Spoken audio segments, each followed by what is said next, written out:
Portos de Galicia ven de sacar a licitación a primeira fase da reordenación do Porto de Palmeira, que consistirá na urbanización do paseo exterior. El proyecto que presentamos hoy abarca una longitud de 365 metros e intervenimos en 2.300 metros cuadrados del total del presupuesto.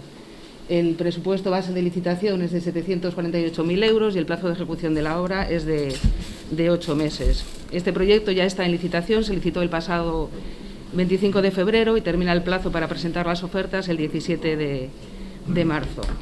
A actuación baseada no anteproxecto realizado pola Fundación Ría busca mellorar a mobilidade no Porto, o tempo que o fai máis operativo para os usuarios e atractivo para os veciños e visitantes. Así es que yo espero, Chiperfield, que el proyecto que vamos a hacer, que lo haremos en fases, como presupuestariamente vayamos pudiendo, pero que vamos a intentar dejar una Palmeira más vivible, una Palmeira que permita que los turistas sigan queriendo venir a nuestra costa y una Palmeira que también permita que el sector pesquero pueda desarrollar su actividad sin entorpecer la labor de todos y la vida de todos los ciudadanos.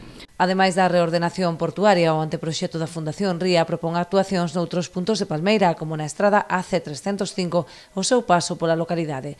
O obxectivo é integrar a travesía no pobo, dotando de maior protagonismo aos peóns fronte aos vehículos. Por un lado, que é a transformación da estrada AC305, que en definitiva ven sobre o que son os mesmos valores que vai a ter esta nova remodelación do Porto, que é o punto de encontro.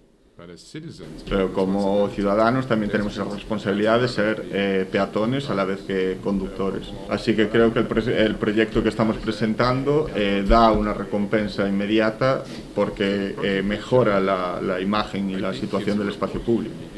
Ademais, os representantes da Consellería e da Fundación Ría asistiron á presentación do anteproxecto numerosos veciños e membros de diversas entidades da parroquia, así como varios representantes da Corporación Municipal.